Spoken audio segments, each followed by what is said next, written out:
Hello students, आप सभी का स्वागत है मैग्नेट ब्रेन्स हिंदी पर। मेरा नाम है अरुण और हम लोग बात करने वाले हैं आज द्विपद प्रमेय के बारे में। द्विपद प्रमेय के विविध उदाहरण हम लोग देखने वाले हैं आज के इस लेक्चर में। और आप सभी को एक जानकारी बहुत पहले से है कि मैग्नेट ब्रेन्स आप सभी विद्यार्थियों को जो भी पढ़ाता है सभी फ्री पढ़ाता है। मतलब कक्षा 6 से लेकर 12वीं तक आपको आपके विद्यालय के समस्त विषय समस्त चीज़ें आपको बिल्कुल मुफ्त पढ़ाई जाती है। इसके लिए आपको कहीं कोई पैसा देने की आवश्यकता नहीं है, ना ही आपको कभी ऐसा बोला जाएगा कि 2, 4, 6, 8, 10 वीडियो देखने के बाद आपको इतना पैसा देना है। चलिए तो शुरुआत करते हैं आज इस लेक्चर के बारे में और बात करेंगे विविध उदाहरण की। पहला सवाल जो है वो कुछ ऐसा कि 3/2x का वर्ग माइनस 1/3x की घात 6 के प्रसार में x से स्वतंत्र पद ज्ञात कीजिए। स्वतंत्र पद ज्ञात करने का मतलब है ऐसा पद जिसमें x की घात 0 हो, मतलब जो उस पद में x होना ही नहीं चाहिए। तो ऐसा जरूरी नहीं है कि हर द्विपद प्रसार में x से स्वतंत्र पद मिले। जैसे उदाहरण के लिए अगर हम यहां पर एक प्रसार के बारे में बात करते हैं x प्लस x का वर्ग, अगर मैं यहां a प्लस b का वर्ग का सूत्र लगाऊं तो यहां पर x का वर्ग प्लस x की घात 2 का वर्ग प्लस 2x गुणा x का वर्ग मतलब x की घात 3। ये a प्लस b का वर्ग यहां लगाने से मिला। तो इसमें कहीं पर भी आपको ऐसा कोई पद दिखा जिसमें x नहीं है? नहीं, तीनों पद में x तो है। अगर मैं यहां पर इसमें बात करता हूं द्विपद प्रसार करने की, ऐसे खोलने की, तो x का वर्ग प्लस 1/x का वर्ग प्लस 2 गुणा x गुणा 1/x, तो 1/x से x गया। एक पद ऐसा आया जिसमें x है ही नहीं। जो x अंश में था, जो हर में था, उसने एक दूसरे को कैंसिल कर दिया। तो स्वतंत्र पद जरूरी नहीं है कि हर द्विपद प्रसार में हो। स्वतंत्र पद निकालने के लिए हमें करना क्या है? हम सबसे पहले व्यापक पद निकालेंगे, उसके बाद हम उस r का मान निकालेंगे जहां x का मान 0 या उसका जहां घात 0 होती हो x की। तो सबसे पहले 3/2 x का वर्ग माइनस 1/3x की घात 6 के प्रसार में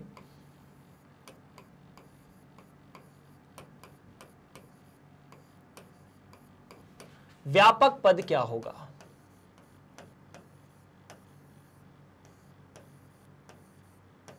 तो वो बड़ा सरल है, उम्मीद है आपको निकालना आता होगा।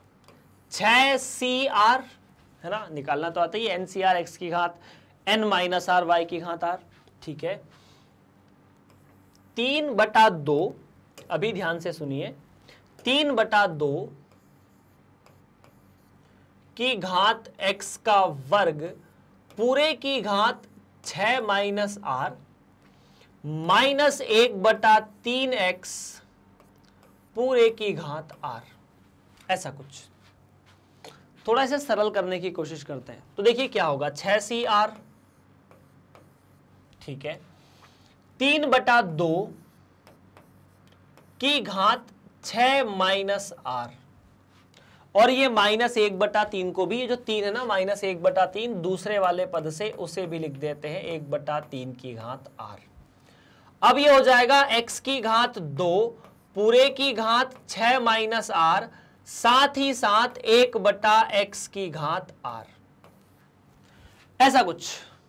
क्या ये बात फिर से क्लियर है? अगर ये बात फिर से क्लियर है तो अब देखिए मेरी बात को, ये तो हुआ 6C2 3/2 की घात 6 माइनस r, साथ में माइनस 1/3 की घात r, और अगर अपन इसे थोड़ा सरल करेंगे तो x की घात 6 का डबल 12 माइनस 2r और x की घात r। बस सवाल समाप्त है। समाप्त ऐसा है कि ये तो हो गया 6C2 3/2 की घात 6 माइनस r माइनस 1/3 की घात r, और ये हो जाएगा x की घात 12 माइनस 3r। क्यों? a की घात m बटा a की घात n बराबर a की घात m माइनस n। तो ये r माइनस हो जाएगा, तो 2r में से एक और कम हुआ तो -3 हो गए। तो आपको चाहिए x से स्वतंत्र पद, और अगर x से स्वतंत्र पद चाहिए तो ये जो घात है ये घात हो जानी चाहिए, या ये पद हट जाना चाहिए। हटाने का तरीका क्या है कि उसकी घात शून्य कर दो, है ना जी। तो अगर मैं बात करता हूं x से स्वतंत्र पद के लिए,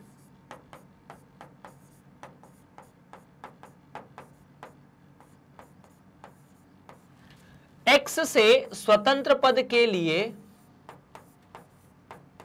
क्या होना चाहिए, सीधा सीधा 12 माइनस 3r बराबर 0, इसका मतलब r बराबर 4। तो r बराबर 4 यहां पर आपको रखना है, तो सीधा सीधा आपने रखा 6c4, 3/2 की घात 6 माइनस 4 मतलब 3/2 की घात, अच्छा मैंने 6c2 लिखा था ना, सब जगह 6cr आना चाहिए यहां पर, 6cr 3/2 की घात 6 माइनस 4 मतलब 6 माइनस 2, या 6 माइनस 4 मतलब 2 हो गए, और -1/3 की घात 4। यहां पर रखोगे r का मान 4, तो x की घात 12 माइनस 12 0 हो जाएगा, मतलब ये जो पद है इसमें x नहीं है। तो 6c4 6c2 के बराबर, 6c4 तो 6c2 के बराबर, 6c2 6 गुणा 5/2, तो ये मिला 15 गुणा 3 का वर्ग बटा 2 का वर्ग, तो 3 का वर्ग तो 9, या 3 की घात देखो माइनस चिन्ह 4 की घात में खत्म हो जाएगा, 3 की घात 4 ये है, 3 की घात 2 ये, तो नीचे 3 की घात 2 बच जाएगी कटने के बाद, और 2 की घात 2 बच जाएगी, तो आपको बचेगा नीचे 2 की घात 2 और 3 की घात 2, तो ये मिलेगा 15/36। 2 की घात 2 4, 3 की घात 2 9, 4 3 चौक या 9 चौक 36, तो 15/36 वो पद है। इसके प्रसार में एक पद आएगा जो 15/36 होगा, उसके अंदर कहीं से कहीं तक x का कोई लेना देना नहीं है, उस पद में x का कोई भी लेना देना कहीं से कहीं तक नहीं है। चलिए तो फिर आगे बढ़ते हैं प्रश्न नंबर 11 की तरफ, उदाहरण नंबर 11 की तरफ। ये विविध उदाहरण 10 नंबर से शुरू हुए हैं, इसीलिए पहला सवाल भी आपका 10वां ही था। अगर कोई परेशानी है, कोई दिक्कत है, तो आप सीधा सीधा कमेंट कर सकते हैं, चिंता की कोई बात नहीं है। यदि 1 + a की घात n के प्रसार में a की घात r - 1, a की घात r तथा a की घात r + 1 के गुणांक समांतर श्रेणी में हो, तो सिद्ध कीजिए कि इतना इतना बराबर 0 होता है। मतलब वो जो सिद्ध करना है वो तो ठीक है, उसे बाद में देखते हैं, पहले सवाल को समझते हैं। देखिए इसका प्रसार करेंगे, बिल्कुल करेंगे, हमें बहुत से पद मिलेंगे, बिल्कुल मिलेंगे, हर पद में एक ही कुछ ना कुछ घात होगी। अब एक ही घात कभी हो गई r - 1, हमने कहा ठीक है, एक ही घात कभी हो गई r, ठीक है, एक ही घात कभी हो गई r + 1। इन तीनों के गुणांक, पद नहीं, पद में तो एक ही घात r - 1 भी आएगा, गुणांक में सिर्फ NCR या NCR - 1 आएगा, समांतर श्रेणी में है। तो सीधी सीधी बात ऐसी है कि सबसे पहले मुझे 1 + a की घात n का व्यापक पद निकाल लेना चाहिए। कैसे आएगा व्यापक पद? व्यापक पद मिलेगा सीधा सीधा NCR, 1 की घात n - r और a की घात r, तो यहां पर बचता है NCR a की घात r। अब देखो यहां से आपको चाहिए इसके पद में या इसके प्रसार में, के प्रसार में आपको गुणांक चाहिए ना, तो अपन गुणांक की बात करते हैं। प्रसार में a की घात r का गुणांक, अब मैंने a की घात r का क्यों निकाला? क्योंकि इस व्यापक पद में a की घात r लिखी है, तो a की घात r का जो गुणांक है वो है NCR। चलो एक तो मिला, ठीक है, तो इसी के प्रसार में a की घात r - 1 का गुणांक कितना होगा? तो NCR - 1, ठीक है। इसके प्रसार में a की घात r + 1 का गुणांक कितना होगा? तो वो होगा NCR + 1। अब आपको यह बोला है कि ये और ये तीनों के तीनों समांतर श्रेणी में है। कौन कौन? NCR -1, NCR -1, साथ में NCR और NCR+1, ये तीनों समांतर श्रेणी में है। और अगर ये तीनों समांतर श्रेणी में है तो आपको ये चीज सिद्ध करनी है। कैसे? आगे बढ़ते हैं। चूंकि अगर तीन संख्याएं A, B और C समांतर श्रेणी में है, यदि ABC, आपको याद होगा ना, यदि ABC AP में है, AP मतलब अर्थमेटिक प्रोग्रेशन, अर्थमेटिक प्रोग्रेशन मतलब हिंदी में समांतर श्रेणी, तो आपको पता है हम B का डबल A+C लिखते थे, मध्य पद का दुगना, दोनों पदों का योग होता था कोने वाले। तो NCR का डबल है ना। अब मैं यहां पर NCR का डबल लिखने की कोशिश करता हूं, तो NCR का डबल कितना होगा? NCR का डबल 2NCR, ठीक है सर। NCR का डबल कितना? 2NCR बराबर NCR-1 प्लस NCR+1, इतना ही होगा। देख लो एक बार फटाफट। तो प्रश्नानुसार 2NCR कितना? 2NCR, ऐसा कुछ। NCR-1 प्लस NCR होता है या NCR+1 होता है। अब हम इसे हल कैसे करें? हमारे सामने सबसे बड़ी समस्या यही है, और हमें हल नहीं करना, हमें ये चीज सिद्ध करनी है। तो देखिए, ऐसे सवालों में हल करने के लिए आपको दो क्रमागत गुणांकों का अनुपात याद होना चाहिए, और दो क्रमागत गुणांकों का अनुपात आपको याद करा दिया गया है। सिंपल है। अगर आप NCR-1 को या NCR को NCR-1 से भाग देते हैं तो आपको मिलता है N-R+1 बटा R। तो मैं इस NCR-1 को यहां भाग दे दूंगा तो यहां भी भाग दूंगा, लेकिन अगर यहां भाग दूंगा, ध्यान से सोचो, अगर मैंने पूरे समीकरण को NCR-1 से भाग दे दिया तो भाई साहब ये तो हो जाएगा एक, यहां पर समस्या हो जाएगी। क्यों? क्योंकि ये दोनों गुणांक क्रमागत नहीं है। क्यों क्रमागत नहीं है? क्योंकि ये R+1 है और ये R-1 है, दोनों के बीच में एक पद और आया है R वाला। इसके लिए तो फॉर्मूला ये तो कट के एक हो जाएगा, लेकिन ये दोनों क्रमागत नहीं, परेशानी होगी। ठीक है, एक बात सोचो, तो क्रमागत पद बनाने के लिए क्या मैं ऐसा बोलूं आप लोगों को, आप समझ जाएंगे। ध्यान से सुनना, क्या क्रमागत पदों के बारे में हम लोग बात कर रहे हैं। ये आया, उसके बाद ये आया, फिर ये आया, है ना। तो अगर मैं सब दूर इससे भाग दे दूं NCR से, यहां पर भी NCR से, यहां पर भी NCR से, और यहां पर भी NCR से, तो भाग देने पर देखिए ये तो 1, ये दोनों क्रमागत पद है और ये दोनों भी क्रमागत पद है। उससे अपन दोनों चीजें निकाल सकते हैं। तब मैं बोल सकता हूं कि अब मैं क्या करूंगा, मैं NCR से भाग देने पर मैं यही करूंगा, भाग देने पर। मैंने यहां पर NCR से भाग दिया तो 2 हो गया, क्योंकि NCR को NCR से भाग देना है। NCR-1 बटा NCR प्लस NCR+1 बटा NCR। अब हमें NCR+1 या NCR-1 बटा NCR निकालना है, जो कि इसका उल्टा है। जो लिखा है ना, इसको उल्टा कर दो, फ्लिप कर दो। तो अगर इसको फ्लिप करोगे तो NCR-1 ऊपर, NCR यहां, तो यहां पर भी R बटा N-R+1। तो यहां तो 2 है, बिल्कुल 2 है, ठीक है, बराबर ये बचेगा R बटा N-R+1। दूसरे वाले में तो वो तो और सरल है। क्या करना है, जहां देखो ऊपर R है, नीचे R+1, मतलब ऊपर बड़े वाला पद है, नीचे छोटे वाला, ऊपर बड़े वाला, नीचे छोटे वाला। तो क्या करना होगा, आप जहां जहां R है, R की जगह पर R+1 लिख दीजिए। तो ये मिलेगा NCR+1 माइनस NCR।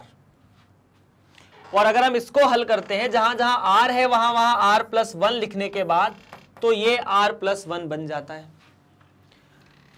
तो क्या ये ऐसा बना n - r+1, इतना बना। लघुत्तम लेना है बहुत सारा, ठीक है। तो बस 2 बराबर इसका r का r+1 में गुणा किया जाए, प्लस n - r का n - r+1 में गुणा किया जाए, और साथ ही साथ n - r+1 का r+1 में गुणा किया जाए।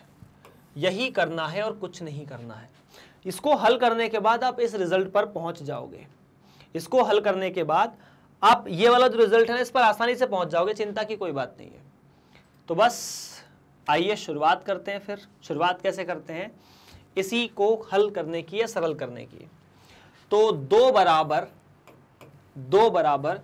r को r में गुणा किया प्लस 1 में, तो ये मिला r का वर्ग प्लस r, ठीक है ना। थोड़ा अच्छा वो वाले रिजल्ट को अपन हटा देते हैं, क्योंकि हमें चाहिए बहुत सी जगह, और ये कैसे आया इसको अपन 2-3 बार डिस्कस कर चुके हैं। तो अब शायद उम्मीद है कि ये चीज समझ में तो आ गई होगी कि वो रिजल्ट आते कैसे हैं। n को n में गुणा किया तो n का वर्ग, ठीक है। n को r में गुणा किया तो -nr, n को 1 में गुणा किया तो n, -nr प्लस r का वर्ग प्लस r, ठीक है। हो चुके हैं, बिल्कुल 6 पद हो चुके हैं। उसके बाद यहां पर भी गुणा करना पड़ेगा, तो हम यहां पर भी गुणा करेंगे, ठीक है। n को r में गुणा किया तो nr, r को r में गुणा किया तो r का वर्ग, r को 1 में गुणा किया तो r। उसके बाद 1 में सबको गुणा करना है, तो प्लस n - r प्लस 1।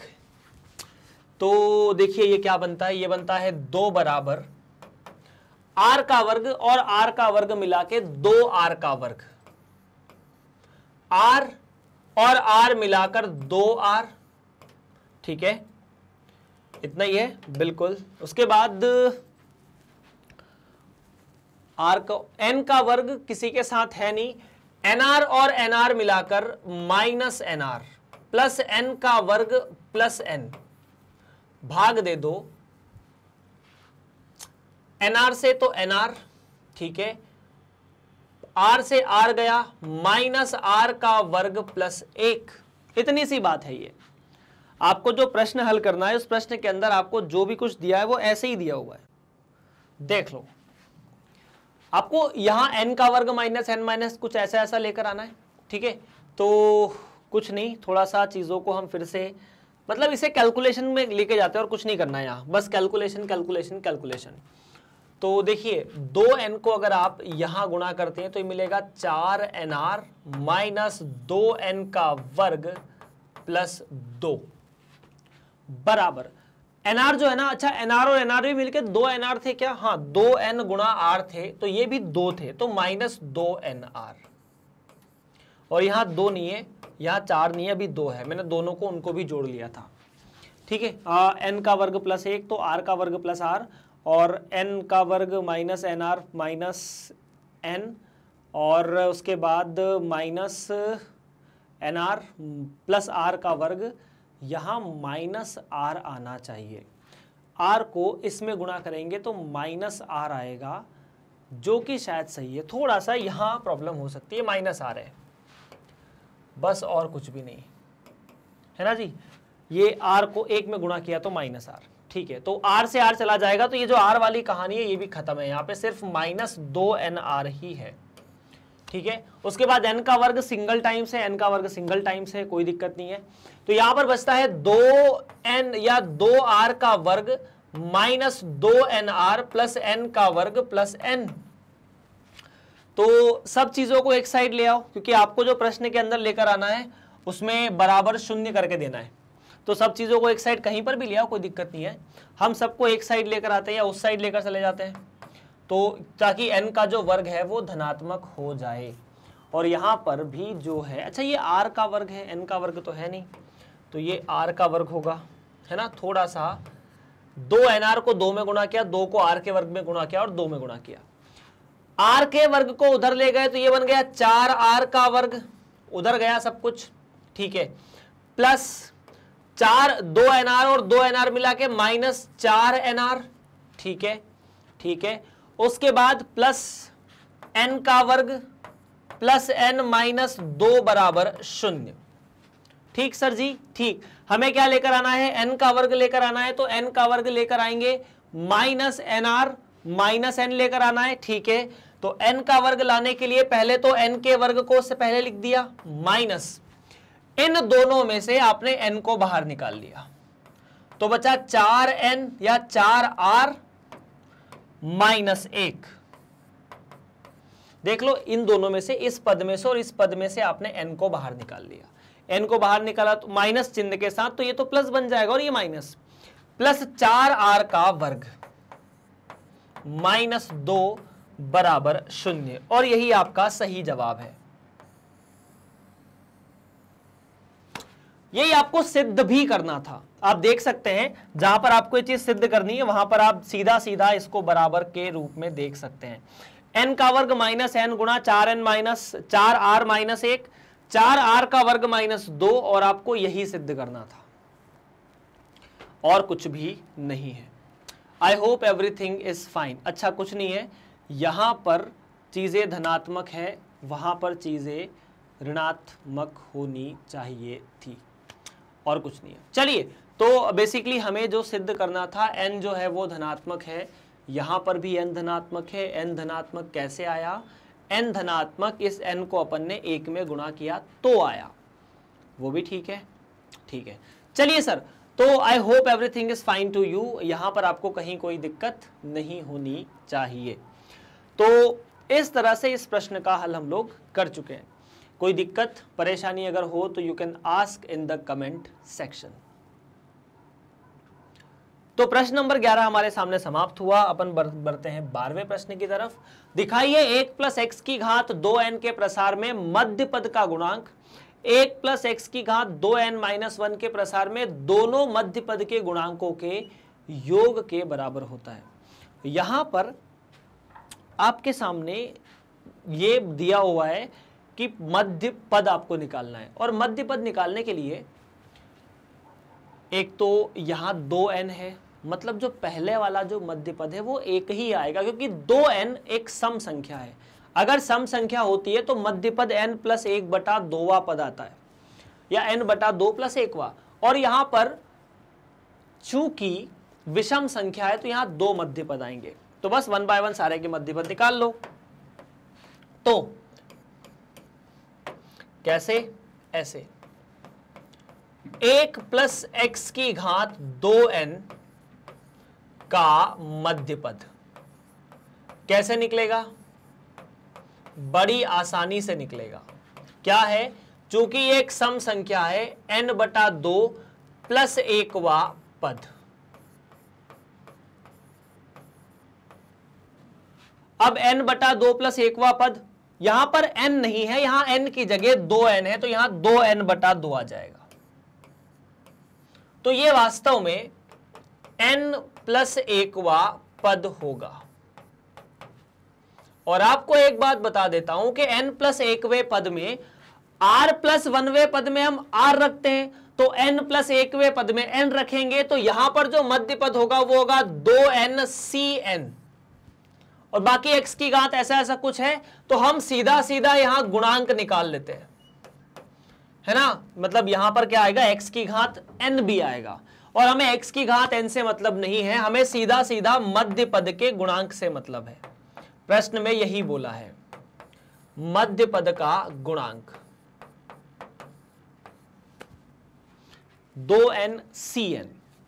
दूसरा वाला जो, उसमें 2 मध्य पद होंगे।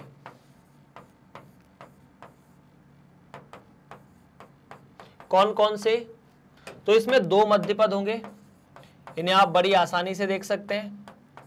कैसे, ऐसे कि एक तो होगा 2n माइनस 1, जब घात या सबसे बड़ी जो घात है वो विषम संख्या होती है तब हम 1 जोड़ते हैं बटा 2 करते हैं, ये वाला, साथ ही साथ इसमें हम 3 जोड़ते हैं, 2 मध्य पद होते हैं ना, तो हम इसमें 3 जोड़ देते हैं। ये वाला जो पद है वो वाला पद भी मध्य पद होगा। तो यहां पर 2n-1 प्लस 1 मतलब यहां पर आपके सामने एक तो nवा पद है और दूसरा n+1वां पद है। अब आपको मध्य इसके प्रसार के दोनों मध्य पदों के गुणांकों का योग करना है, ठीक है। तो आपको चाहिए गुणांकों का योग। वो कैसे निकालेंगे, ठीक है। तो आप इसे ऐसे लिख सकते हैं कि इसका जो पद है nवा पद वो कैसे निकलेगा, 2n(Cn-1) है ना। nवे पद में या r+1वें पद में हम एक कम करते हैं। जैसे मान लीजिए आपको चौथा पद निकालना है तो r का मान 3 रखोगे, nवा पद निकालना है तो n से 1 कम, प्लस ये मिलेगा 2n, और यहां पर 2n नहीं है, 2n-1 है, तो 2n-1 Cn। ये दो चीजें आपके सामने हैं और कुछ नहीं है। तो आपको यह सिद्ध करना है कि इन दोनों का जोड़ इसके बराबर है, 2n Cn के बराबर है। अब थोड़ा कैलकुलेशन यहां पर होने वाला है। क्या आप पूरी बात को समझ चुके हैं? प्रश्न को बहुत मुश्किल है यहां पर समझना। मुश्किल इसलिए है कि इस पूरे प्रसार के अंदर जितना भी ये प्रसार हो रहा है, इस पूरे प्रसार के अंदर आपको सामने मध्य पद 2 तरीके से निकलते हैं। पहला, अगर घात सम हो तो एक मध्य पद आता है जो कि अपन निकाल चुके हैं, उसका गुणांक हमें चाहिए था, निकाल लिया। अगर 2 मध्य पद आएंगे तो उनके गुणांक भी हम बड़ी आसानी से निकाल सकते हैं, जो कि हमने निकाल लिए, ठीक है। nवे पद में n की जगह यहां n-1 रख देंगे, n+1वें पद में n रख देंगे। अब आपको यह सिद्ध करना है कि 2n-1 Cn-1 plus 2n-1 Cn, इन दोनों का जोड़ 2n Cn के बराबर है। यही सिद्ध करना और कुछ भी सिद्ध नहीं करना है। तो चलिए उसे सिद्ध करने की कोशिश करते हैं। क्या सिद्ध करना है? हमें सिद्ध करना है कि 2n-1 Cn-1 plus 2n-1 Cn 2n Cn के बराबर है। अब इन्हें द्विपद प्रसार के रूप में खोलने की कोशिश कीजिए। तो NCR का फॉर्मूला लगा दे, n फैक्टोरियल, n-r का फैक्टोरियल और साथ में r का फैक्टोरियल। तो देखिए अंश में तो बनेगा 2n-1 का फैक्टोरियल, बिल्कुल बात सही है, ठीक है। यहां 2n-1 में से n-1 गया तो n का फैक्टोरियल, उसके बाद n-1 का फैक्टोरियल, प्लस ऊपर बचा 2n-1 का फैक्टोरियल और नीचे 2n-1 में से n जाएगा। तो 2n-1 में से n अगर चला जाए, ध्यान से देखिए, 2n-1 में से अगर n को भी घटाया जाए तो n-1, तो यहां पर बचेगा n-1 का फैक्टोरियल साथ में n का फैक्टोरियल, और तो कुछ नहीं है यहां पर, नहीं है। 2n-1 में से n-1 गया तो सिर्फ n बचा, और यहां पर 2n में से या 2n-1 में से n चला गया तो n-1 बचा। यहां n-1 का फैक्टोरियल, यहां पर n का फैक्टोरियल। प्रश्न के अंदर हमें यही करना था। 2n Cn-1 बिल्कुल सही है, दोनों गुणांकों का जो योग है, यहाँ nवा पद और n+1वां पद का गुणांक या उनका जो पद है या गुणांक है वही मध्य पद है। तो बस थोड़ा सा कैलकुलेटिव पार्ट है, बाकी कोई दिक्कत नहीं है मेरे हिसाब से तो। ठीक है सर, चलो तो फिर आगे बढ़ते हैं, उसे पूरा फिनिश ही करते हैं। आप अंश में से, हर में से आपको ये चीजें दोनों एक एक बार तो दिख ही रही है। यहां पर n-1, यहां पर भी n-1, कुछ नहीं करना, आप अंश और हर में n का गुणा कर दीजिए। क्या होगा? कुछ नहीं होगा, बड़ी आसानी से आपके सामने जवाब आ जाएगा। ठीक है, बड़ी आसानी से, मतलब बिल्कुल बिना किसी परेशानी के। ठीक है, तो देखो ये 2n-1 को अगर, या 2n-1 फैक्टोरियल को अगर n में गुणा करेंगे तो कुछ इसका होने वाला भला है नहीं। तो मैंने यहां पर 2 का और गुणा कर दिया, मतलब अंश में हमने 2n का गुणा किया और हर में भी 2n का गुणा किया। अंश में हमने 2n का और यहां पर भी 2n का, यहां पर भी 2n का और यहां पर भी 2n का गुणा किया। और हमें यह किसके बराबर सिद्ध करना है? 2n-Cn के। अब देखिए 2n फैक्टोरियल में अगर मैं 2n का गुणा करूंगा तो यह हो जाएगा 2n पूरे का फैक्टोरियल। तो दोनों का जो अंश है वो तो बना 2n का फैक्टोरियल, यहां पर भी और यहां पर भी। अब उसके बाद ये जो n-1 है, आपको ये 2n दिख रहे हैं ना, इसमें से आप n बाहर निकाल के n-1 फैक्टोरियल के साथ गुणा करेंगे तो वो n फैक्टोरियल के बराबर है। इसीलिए ये 2 तो यहां बच जाएगा, यहां पर भी n फैक्टोरियल, यहां पर भी n फैक्टोरियल, ये पूरा, ये 2 यहां पर बचा, यहां पर भी n फैक्टोरियल, यहां पर भी n फैक्टोरियल। और 2n factorial n factorial n factorial किसके बराबर है? 2n-Cn के। 2n-Cn का मतलब क्या है? 2n-Cn का मतलब है 2n पूरे का फैक्टोरियल, 2n में से n घटाओगे तो n फैक्टोरियल, बाद में ये n फैक्टोरियल।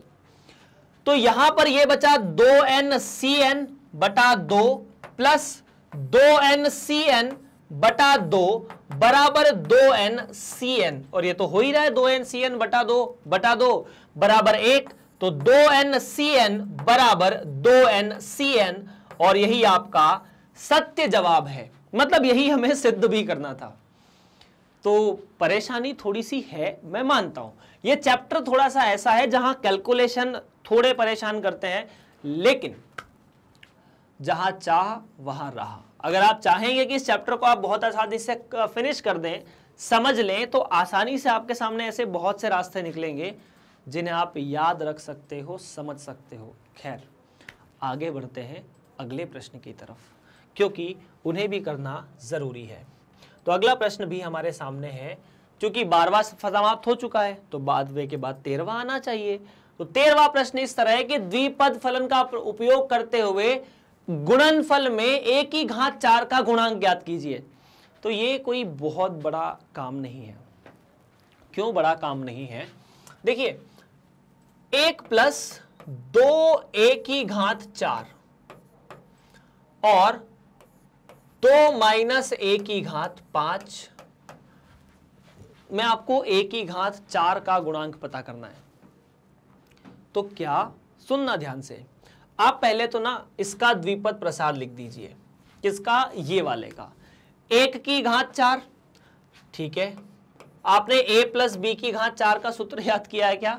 नहीं किया है तो मैं बता देता हूं। a प्लस, अच्छा नहीं भी सूत्र याद है तो द्विपद प्रसार से हल कर सकते हैं।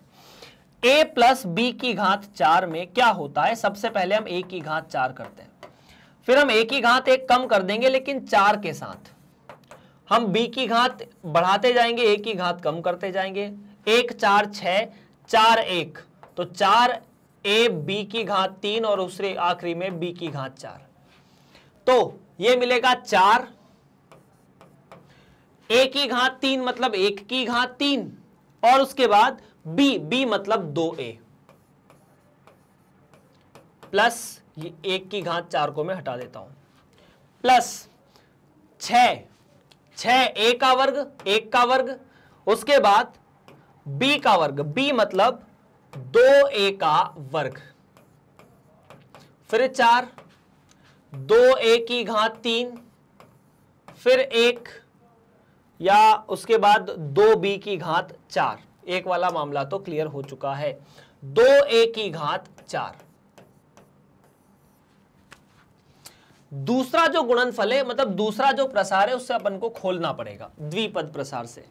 तो इसे खोलने के लिए क्या करेंगे? इसे खोलने के लिए लिखेंगे 5c0 2 की घात 5 प्लस 5c1 2 की घात 4 और a की घात 1, माइनस a है, माइनस a की घात 1, फिर 5c2 2 की घात 3 माइनस a का वर्ग, 5c3 2 की घात 2 माइनस a की घात 3। ठीक है, चलो इसे हटाते हैं, काम का है नहीं सूत्र वैसे ये, प्लस 5c4 2 की घात 1 माइनस a की घात 4 और आखिरी में 5c5 2 की घात 0 माइनस a की घात 5। अब इन दोनों के गुणा से बहुत से पद बनेंगे। देखिए ऊपर वाले में 5 पद है, नीचे वाले में 6 पद है। अगर हर पद का बाकी सभी पद के साथ गुणा करोगे तो 5 छक 30 पद होंगे टोटल। हमें उन्हीं पदों के बारे में बात करना है जहां पर a की घात 4 बन रही हो। तो अब मेरी बात सुनना, अगर मैं इसमें a की घात 4 का गुणांक निकालना चाहता हूं या a की घात 4 कहां कहां बन रही है वो उसके बारे में बात करने की कोशिश करता हूं, है ना। a की घात 4 का गुणांक नहीं, अपन a की घात 4 देख लेते हैं पहले कि a की घात 4 कहां कहां बन रही है। तो देखना ध्यान से, जब ये एक इधर वाला, जब ये एक यहां इससे गुणा होगा, एक का गुणा 5c4 2 की घात 1 माइनस a की घात 4, तो a की घात 4 एक के साथ गुणा होकर a की घात 4 बनाएगा। तो यहां पर एक का गुणा जब 5c4 गुणा 2 माइनस a की घात 4 में होगा, और ये जो माइनस है a की घात 4 की वजह से तो कुछ है नहीं, क्योंकि सिर्फ और सिर्फ a रहेगा, माइनस का मतलब कुछ है नहीं जब घात 4 हो। प्लस देखो क्या होता है अगला, जब ये a की घात 3 से गुणा होगा तो a और a की घात 3 मिला के a की घात 4 बना देंगे। तो ये a कब गुणा है, 4 दूनी 8a, किसके साथ गुणा है, 5c3 गुणा 4 a की घात 3 से, और इसमें चूंकि a की घात 3 वाले के आगे माइनस है तो यहां पर हमें माइनस चिन्ह लगाना पड़ेगा। ठीक है, फिर आगे बढ़ते हैं।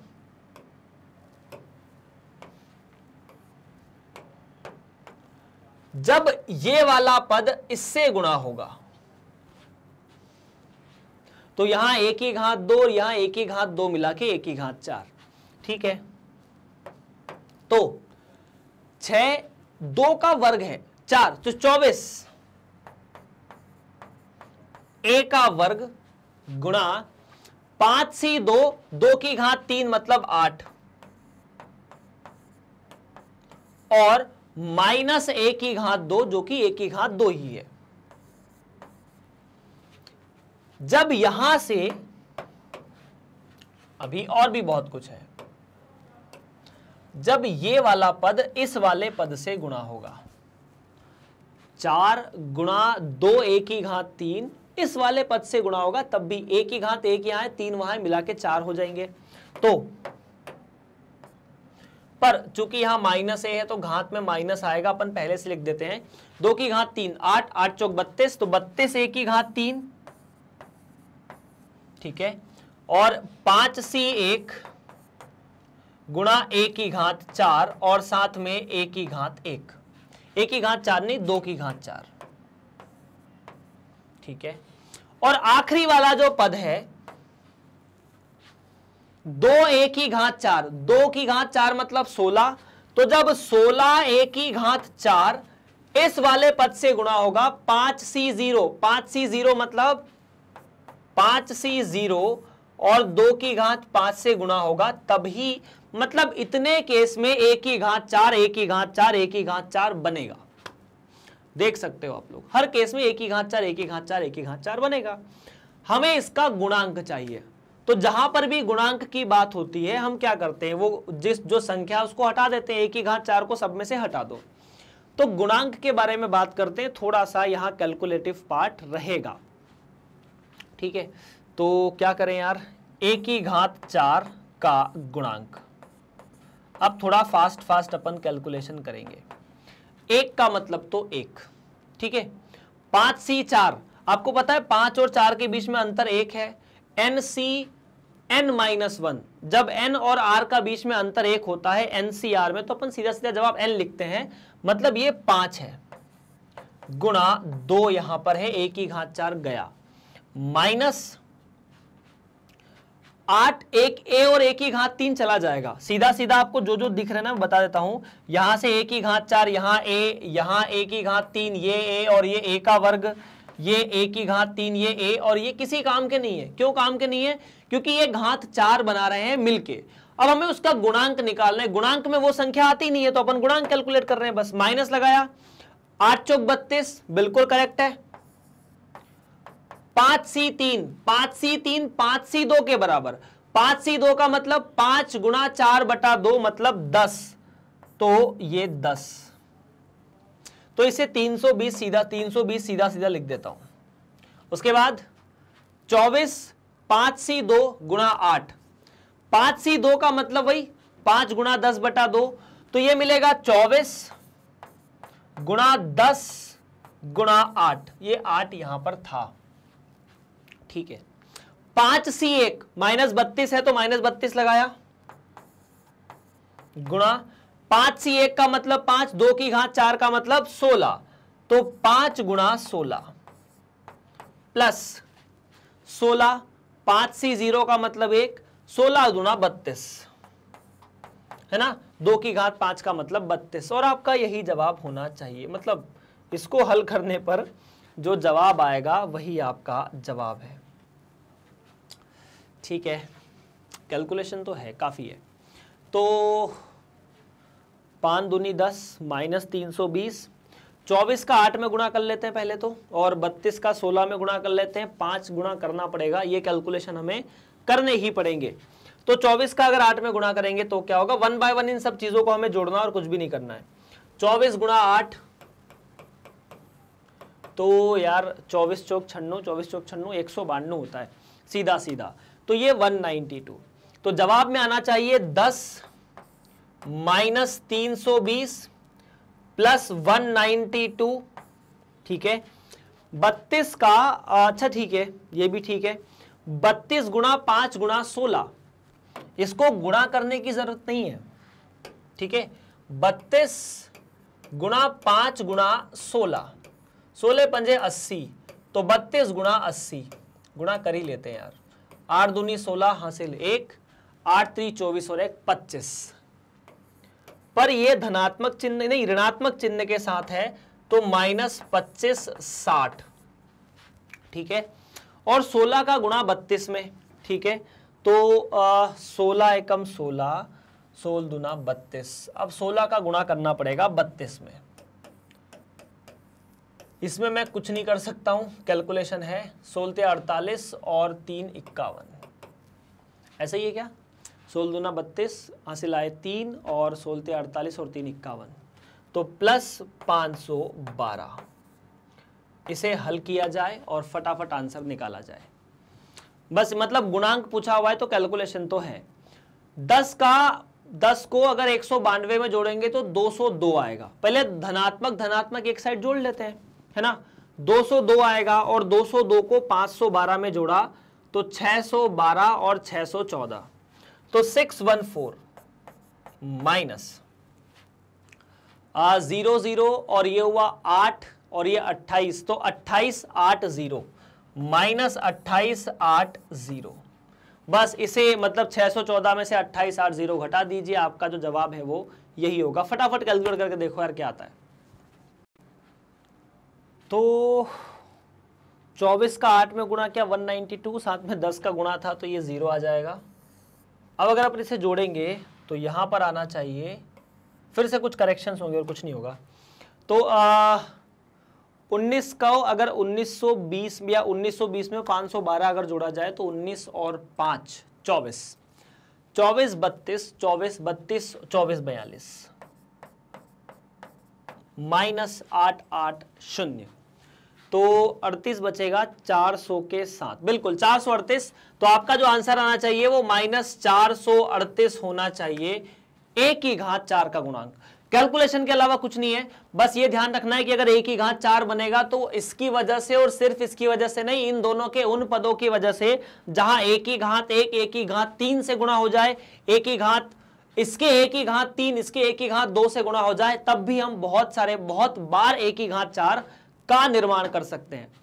चलिए अगले प्रश्न की तरफ बढ़ते हैं। उम्मीद है यह प्रश्न भी आपको समझ में आया होगा। प्रश्न नंबर 14 की तरफ बढ़ते हैं। x प्लस a की घात n के प्रसार में अंत से आरवा पद ज्ञात कीजिए। देखिए कॉन्सेप्ट कुछ नहीं है। अगर x प्लस a की घात n लिखा जाए तो आपके सामने एक तो पहला ये पद आता है x की घात n, फिर nc1 x की घात n-1 साथ में a, फिर nc2 x की घात एक और कम कर दो, a की बढ़ा दो, और आखिरी में यहां पर nCn-1 x की घात सिर्फ एक बच जाएगी, a की घात n-1 और फिर nCn a की घात n। अब अल्टीमेटली बात ऐसी है यहां पर कि टोटल n+1 पद है। ठीक है, अब मैं आपको थोड़ा सा नया कॉन्सेप्ट समझाता हूं। जैसे मान लीजिए 1 से लेकर 10 तक की संख्याएं लिखी हुई है,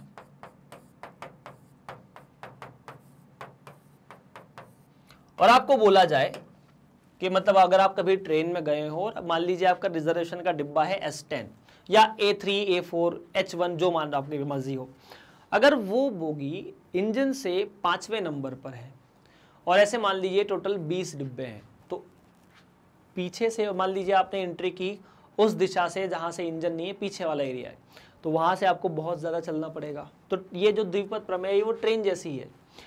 देखिए अगर स्टार्टिंग से चौथा पद बोले तो ये है, ठीक है, यहां से 1 2 3 4 5 6 7 कौन सा पद है? 7वां पद। स्टार्टिंग से चौथा पद, आखिरी से 7वां पद है। वो कब? जब यहां से आपने कैलकुलेशंस ऐसा करने की कोशिश की, मतलब पीछे से कैलकुलेशन करने की कोशिश की। ठीक है, तो अगर मैं स्टार्टिंग से छठा पद बोलता हूं, वो आखिरी से 5वां पद भी है। अब यदि यहीं पर हम द्विपद प्रमेय में ऐसा लिखते हैं कि एक तो पहला पद आएगा, एक दूसरा पद आएगा, एक तीसरा पद आएगा, एक चौथा पद आएगा, ऐसे लेकर n+1 पद होंगे, इसके पहले nवां पद होगा। क्योंकि अगर आप द्विपद प्रमेय में a प्लस x की घात n को ओपन करते हैं या x प्लस n की घात x प्लस a की घात n को ओपन करते हैं तो टोटल n+1 पद होंगे। तो यहां पर एक बढ़िया सा सूत्र लग जाता है। सूत्र ऐसा लगता है कि अंत से, याद रख लेना इसको, अंत से आरवा पद। इसे निकालने का बढ़िया सा कॉन्सेप्ट ये है कि चूंकि आप देख सकते हैं कि टोटल r+1 पद है, अगर आखिरी से rवें पद तक पहुंचना है तो शुरू से आप n-r प्लस 2वें पद तक पहुंच जाइए, n-r प्लस 2वां पद। तो आपको कुछ नहीं करना है, कहां से? ये शुरू से है, तो आपको क्या निकालना है? शुरू से n-r प्लस 2वां पद निकालना, और कुछ नहीं करना। तो इस कहानी को हटाओ और लिखो, इस प्रमेय में n-r प्लस 2वां पद मतलब tn-r प्लस 2, आपको पता है जो यहां लिखा होता है उससे अपन एक कम लिखते हैं, तो nc n-r प्लस 1, ठीक है, x की घात n-r प्लस 1 और उसके बाद a की घात n-r plus 1, that is the final case. तो यहां से ये बना nc n-r प्लस 1, वो सब चीजें गई, तो x की घात r-1 और a की घात n-r प्लस 1, यही अंत से आरवा पद है जो शुरू से स्टार्टिंग या शुरू से n-r प्लस 2वां पद है। याद रख लेना सूत्र को, काफी सिंपल है, सरल भी है। चलिए तो अगले प्रश्न की तरफ बढ़ते हैं। थोड़ा जल्दबाजी में क्या करेंगे? सवाल को हल करेंगे। आपको अगर कोई समस्या हो, परेशानी हो, तो आप मुझे सीधा सीधा कमेंट सेक्शन में पूछ सकते हैं। सवाल है कि इस पूरे प्रसार में x से स्वतंत्र पद ज्ञात कीजिए। तो जब हम x से स्वतंत्र पद ज्ञात करते हैं तो सबसे पहले व्यापक पद लिखते हैं। क्या लिखेंगे? व्यापक पद।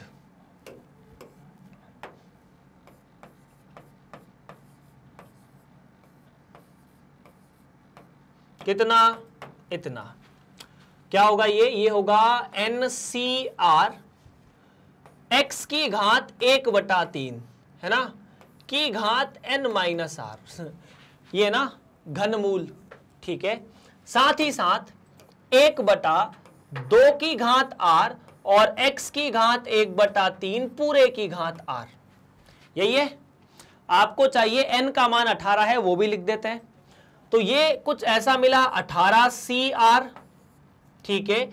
x की घात 18 - 3/r, ठीक है, 2 की घात r और ये x की घात r/3।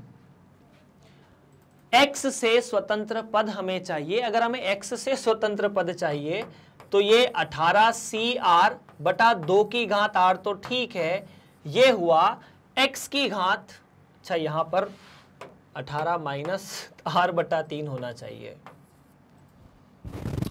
हाँ जी ठीक है, और 18CR और यहां पर भी ठीक है।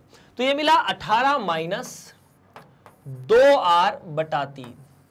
और अगर x से स्वतंत्र पद चाहिए तो 18 - 2r 0 होना चाहिए। क्या होना चाहिए?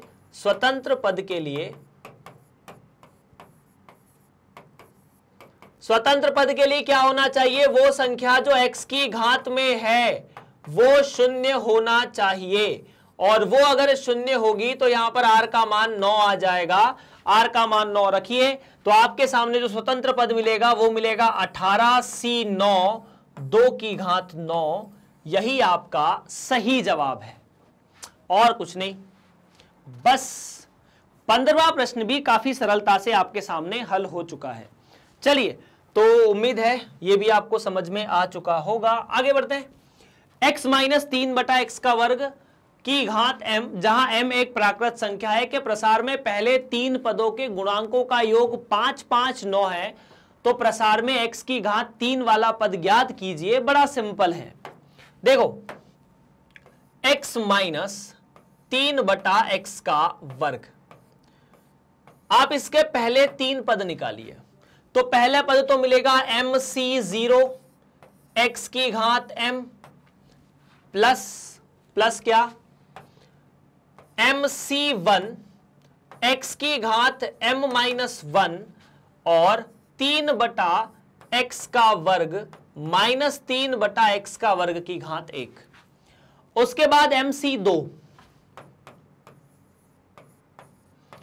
x की घात एक और कम कर दो, -3/x का वर्ग पूरे का वर्ग कर दो डबल, ऐसा कुछ, प्लस डॉट डॉट डॉट आगे हम बढ़ते जाएंगे। कहां तक? आखिरी पद तक। आखिरी पद क्या है? -3/x का वर्ग की घात m, वो NCN 1 हो जाएगा। वो तो ठीक है, लेकिन प्रथम 3 पदों का गुणांक क्या है? तो देखिए, एक तो है MC0 x की घात n, यहां जाएगा -3MC1 और x की घात m-1/x की घात 2, है ना, क्योंकि -3 बाहर आ जाएगा। -3 का वर्ग 9 हो जाएगा, तो 9MC2 x की घात m-2 और x की घात 2 का वर्ग, मतलब x की घात 4, इसीलिए अपन ने उसको x की घात 4 लिख दिया, प्लस -3/x का वर्ग पूरे की घात m। ठीक है, गुणांक का मतलब वो संख्याएं जो आगे गुणा है, 1, 2, 3।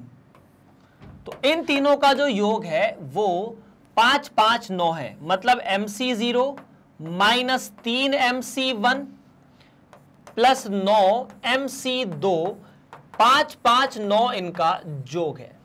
MC0 तो 1 के बराबर, -3MC1 m के बराबर।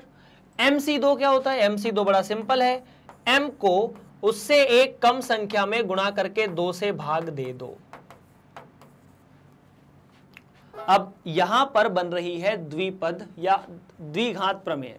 हल करने पर m का मान मिलने वाला है 12। कितना? 12।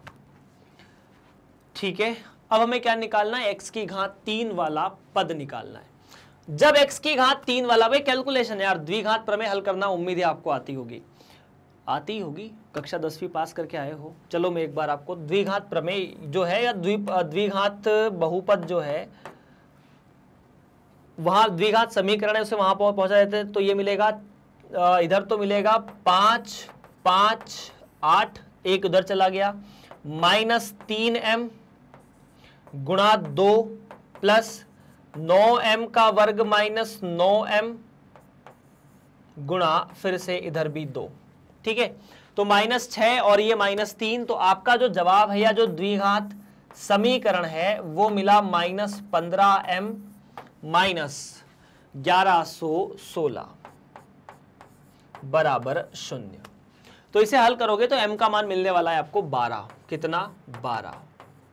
अब अगर m का मान 12 है तो आपको x की घात 3 वाला पद निकालना है। x की घात 3 वाला पद निकालने के लिए क्या करेंगे? सबसे पहले व्यापक पद निकालेंगे। व्यापक पद कितना? तो व्यापक पद इतना।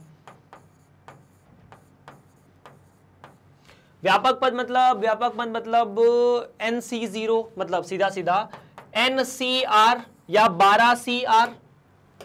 ठीक है, उसके बाद x की घात 12 माइनस r और -3/x का वर्ग की घात r। तो यहां से मिलता है -3 की घात r 12CR और ये हो जाएगा x की घात 12 माइनस 3r, क्योंकि x की घात 2 है, 2 की घात r, x की घात 2 की घात r मतलब 1/x की घात 2, 3r हो जाएगा। आपको चाहिए x की घात 3, मतलब क्या? 12 माइनस 3 क्या होना चाहिए? 3r के बराबर होना चाहिए। हमको 12 माइनस 3r के बराबर, 3 के बराबर चाहिए ना। देखो, जो घात चाहिए ना उसके बराबर लिख दो। स्वतंत्र पद में हम इसको शून्य करते थे, अभी हमें x की घात 3 चाहिए, तो 12 माइनस 3r 3 के बराबर होना चाहिए, तो 3r बराबर 9 होना चाहिए, तो r बराबर 3 होना चाहिए। r बराबर 3 रख दो, आपको मिल जाएगा x की घात 3 वाला पद। तो x की घात 3 वाला पद क्या रखेंगे? r की घात 3। r की घात 3 रखने से क्या मिलेगा? यहां तो मिलेगा -3 की घात 3 गुणा 12c3 और x की घात 3। बस यही आपका जवाब है। चाहो तो इसे हल कर दो, नहीं तो रहने दो, इतना भी छोड़ के आपको नंबर पूरे मिल जाएंगे। चलिए, यह था प्रश्न नंबर 16 जिसके बारे में हम बात कर रहे थे। उम्मीद है कैलकुलेशंस, फंडामेंटल्स आपको अच्छे से समझ में आए होंगे। अगर नहीं आए हो तो कमेंट सेक्शन में कमेंट कर सकते हो इसके लिए। आगे बढ़ते हैं। यदि 1 + x की घात 34 में r माइनस 5वें पद और 2r माइनस 1वें पद के गुणांक समान हो तो r का मान ज्ञात कीजिए। सबसे पहले 1 + x की घात n में nवें या यूं समझो कि rवें पद का या r + 1वें पद का गुणांक।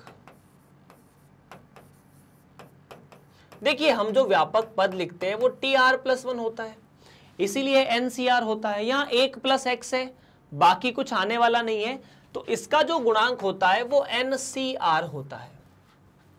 तो अगर मैं यहां पर 1 + x की घात 34 कर दूंगा तो इसके प्रसार में r + 1वें पद का गुणांक होगा 34CR। और अगर r की जगह r - 5 हो, r + 1 की जगह r - 5 हो जाएगा। r - 5वें पद का गुणांक।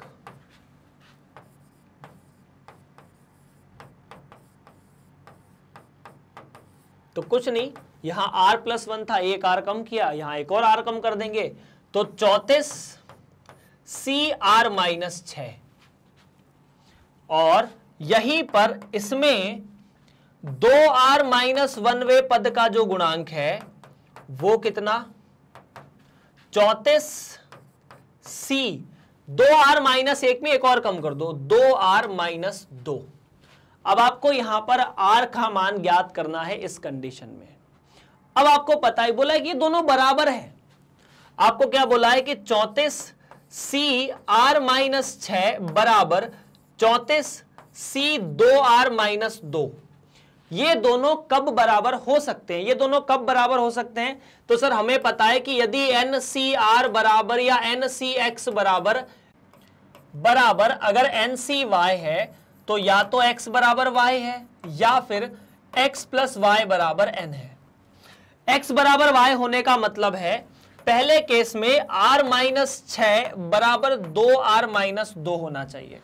यहां से R का मान -4 आ रहा है जो कि संभव नहीं है। -4 कभी R का मान नहीं होता है, सब कुछ धनात्मक होता है। तो दूसरा केस, ये जो R-6 है प्लस 2R-2 के साथ मिलके 34 के बराबर होना चाहिए, मतलब 3R 42 के बराबर होना चाहिए। R का मान 14 होना चाहिए जो कि सही है। तब मैं लिख सकता हूं कि यहां पर R का मान 14 है, सीधा सीधा जवाब में। बस इतनी सी बात है। चलिए, तो इतनी सी कहानी और कुछ भी नहीं। हम लोग इस सवाल के साथ आज की जो कहानी है उसे समाप्त करते हैं विविध उदाहरण में।